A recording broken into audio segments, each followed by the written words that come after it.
आज इस वीडियो में हम लोग अभी तक जितना भी टॉपिक्स पढ़े हैं फिजिक्स का, उस टॉपिक से रिलेटेड कुछ न्यूमेरिकल्स देखेंगे। जैसे आप लोग सामने एक न्यूमेरिकल्स देख, अच्छा एक चीज़ और एक रिवाइज हम लोग कर लेते हैं यहाँ पे रिवीजन कि अभी तक हम लोग कितना फॉर्मूला देखे हैं।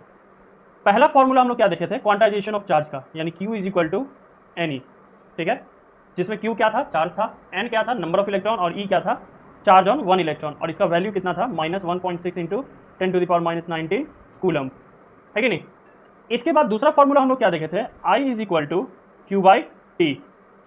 आई मतलब current, Q charge, T time, ठीक है। तीसरा फॉर्मूला हम लोग क्या देखे थे, V is equal to W by Q, मतलब वर्क डन बाई चार्ज, ठीक है। और चौथा फॉर्मूला हम लोग क्या देखे थे, V is equal to I R. यानी ये चार फॉर्मूला से रिलेटेड न्यूमेरिकल्स आज हम लोग देखेंगे। पहला न्यूमेरिकल्स क्या कह रहा है कि a conductor carries a current of 0.5 ampere. देखो न्यूमेरिकल्स बनाने का सबसे अच्छा तरीका होता है, पहले जो चीज़ दिया हुआ है उसको लिख लेते हैं हम लोग। तो पहला चीज़ हमको पहला लाइन पढ़ के ये लग रहा है कि हमको करंट दिया हुआ है, तो आई दिया हुआ है हमको, आई कितना है 0.5 एम्पियर, ठीक है। अब एक कंडक्टर है जिसमें 0.5 एम्पियर का करंट है जो 10 मिनट तक फ्लो करता है, यानी टाइम दिया हुआ है हमको 10 मिनट। अच्छा जितना भी हम लोग यूनिट पढ़े हैं सब सेकंड में पढ़े हैं, ठीक है, जैसे कूलम पर सेकंड, जूल पर सेकंड, इस टाइप का, जूल पर कूलम, ये सब। तो ये सब जो हम लोग पढ़े हैं, तो टाइम जो पढ़ते हैं वो सेकंड में पढ़े हैं हम लोग, तो इसको पहले हम लोग सेकंड में चेंज कर लेंगे। 10 इंटू 60, 600 सेकंड, है कि नहीं।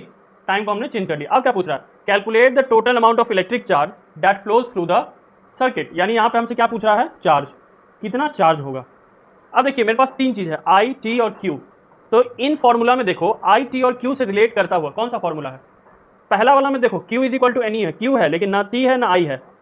तीसरा वाले में देखो V है, Q है लेकिन T और I है नहीं। इसमें भी I है लेकिन T और Q नहीं है।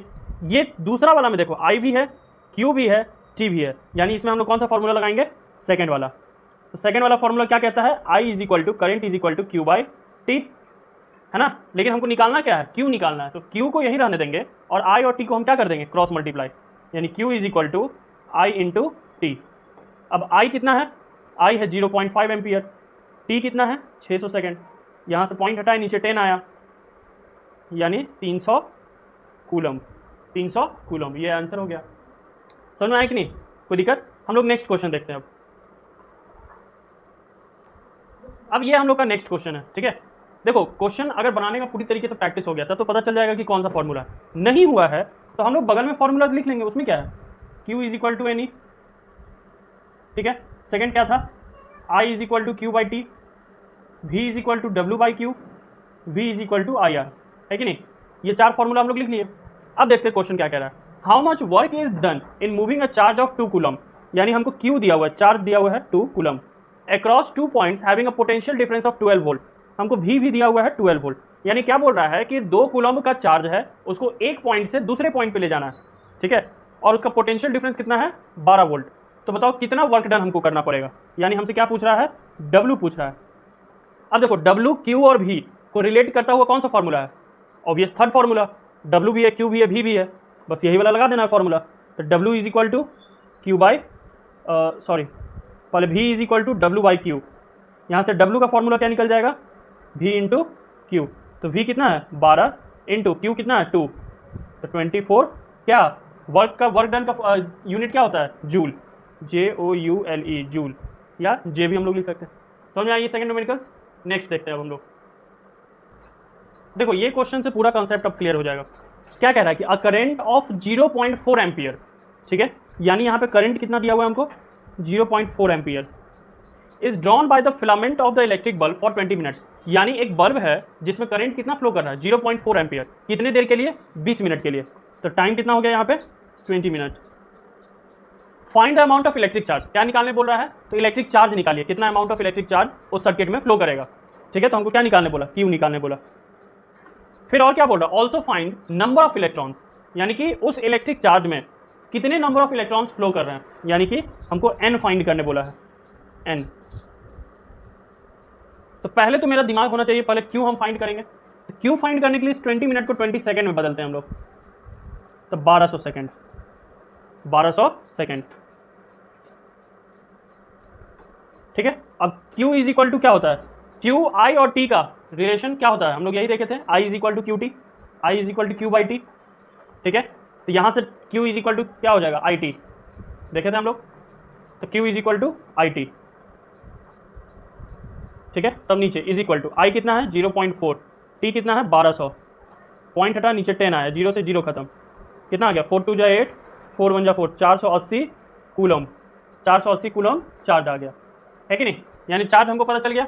अब क्या निकालने बोला, अब n निकालने बोला। तो n वाला कौन सा फॉर्मूला था, एक ही था, Q is equal to n e, है ना। तो यहाँ से n इज इक्वल टू क्या हो जाएगा Q बाई ई, यही होगा। अब हम लोग निकालते हैं, तो n is equal to Q बाई ई। Q कितना है 480 और E कितना, मतलब एक इलेक्ट्रॉन पे कितना चार्ज, तो माइनस में 1.6, लेकिन हम लोग माइनस नहीं लगाते हैं क्योंकि नंबर है हम लोग, 10 to the power minus 19 coulomb, ठीक है। पॉइंट हटा, ऊपर 0 जाएगा, समझ में आया कि नहीं। अब यहाँ पे क्या करना है, अब यहाँ पे जो है तो तुम्हारा कैलकुलेशन है, ठीक है। अब यहाँ पे जितना अच्छा से तुम कैलकुलेट कर सको यही डिपेंड करता है तुम्हारा, ठीक है। तो कैलकुलेशन करने के लिए क्या करना पड़ेगा, तो देखो अगर कटने वाला है तो काट सकते हैं हम लोग। तो देखो 16 के टेबल में 48 कितने चांस में आ जाएगा, 3 चांस में, 16 3 जा 48, तो यहाँ से कितना आ गया 300, ठीक है। और 10 टू द पावर 19 को किधर ले जाओ, ऊपर में, तो 300 into 10 to the power 19, minus था तो ऊपर गया तो प्लस हो गया, और ये 2 जीरो भी इसमें ऐड हो जाएगा, तो 3 इंटू 10 टू द पावर 9 2 11 यानी 21, इतना क्या number of electron, 3 into 10 to the power 21 electron, ये आंसर हो गया आपका। कोई दिक्कत इसमें, इस क्वेश्चन में। अब आते हैं ओम्स लॉ से रिलेटेड क्वेश्चन। आज का ये लास्ट वीडियो और ये लास्ट क्वेश्चन, इस क्वेश्चन को पहले पॉज करके बनाने का कोशिश कीजिए, ठीक है। वीडियो पॉज करके इसको बनाने का कोशिश कीजिए। देखो ये क्वेश्चन क्या कह रहा है, an electric iron draws a current of 3.4 ampere, मतलब एक इलेक्ट्रिक करंट है जिसमें कितना करंट, मतलब एक इलेक्ट्रिक आयरन है जिसमें कितना करंट जा रहा है 3.4 एम्पियर, कितने वोल्ट से 220 वोल्ट से, ठीक है। अब कह रहा है कि अगर यहाँ पे हम लोग ये जो सोर्स है, वोल्टेज का सोर्स है, उसको चेंज करके 110 वोल्ट का सोर्स लगा दें तो कितना करंट जाएगा, यानी 220 वोल्ट से 3.4 एम्पियर करंट जा रहा है ना। अगर यही चीज़ हम कर दें कि उस 220 वोल्ट को हटाकर 110 वोल्ट का सोर्स लगा दें तो कितना एम्पियर करंट जाएगा। तो इसके लिए पहले अगर हमको चाहिए तो पहले हम रेसिस्टेंस तो हमको फाइंड करना होगा ना, ठीक है। तो पहला कंडीशन से हम लोग क्या करेंगे, पहला में हमको क्या दिया हुआ है, आई दिया हुआ है, तो I1 हम लोग इसको ले लेते हैं 3.4 एम्पियर, ठीक है, और V1 220 वोल्ट। तो यहाँ से पहले हम लोग R फाइंड करते हैं, तो हम लोग VIR के बीच का relation, V is equal to IR, यहाँ से R is equal to V by I, तो V1 by I1 220 by 3.4, point हटा ऊपर 0 गया, 2 0 0 2 1 जा 2 7 जा 14, इसको आप डिवाइड करेंगे, इसको अगर हम डिवाइड करें तो समथिंग अराउंड ये आ जाएगा 64.7 के आसपास, इतना ओम, है ना, 64.7 के आसपास ये आ जाएगा। अब ये इसको ना अप्रॉक्स हम लोग मान लेते हैं, 64.7 अप्रॉक्स 65 ओम, ठीक है। रेसिस्टेंस मेरा निकल गया।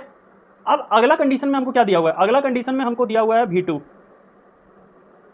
अब रेसिस्टेंस तो मेरा सेम होगा ना, क्योंकि कंडक्टर तो सेम है, इलेक्ट्रिक आयरन, ठीक है। तो रेसिस्टेंस उतना ही होगा, R इज इक्वल टू 65 ओम। तो यहाँ से I2 हम निकाल लेंगे, तो I2 का फॉर्मूला क्या हो जाएगा फिर, V2 बाई R।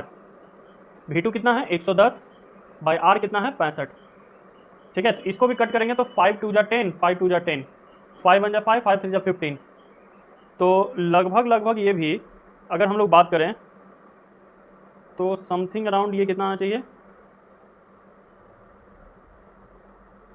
ये समथिंग आएगा 1.6 एम्पियर के आसपास, ठीक है, 1.6 एम्पियर। यानी अब यहाँ देखिए कि हमको क्या मिला देखने को, कि मेरे पास पहला केस में करंट और वोल्टेज दिया हुआ था, ठीक। फिर पूछा जा रहा था कि अगर हम वोल्टेज को कम कर दे तो करंट कितना होगा। ऑब्वियस है, हम लोग पढ़े हैं ना V और I में ये डायरेक्ट प्रोपोर्शन है। तो देखो वोल्टेज कम किए तो करंट भी यहाँ पे क्या हो गया, कम हो गया, वोल्टेज ज़्यादा था तो करंट भी ज़्यादा था, ठीक है। तो वही चीज़ है यहाँ पे। तो इसी टाइप से क्वेश्चन को सॉल्व करना है, और यहाँ तक का क्वेश्चन हम लोग देख लिए जहाँ तक हम लोग सॉल्व किए थे, कल पढ़े थे, ठीक है।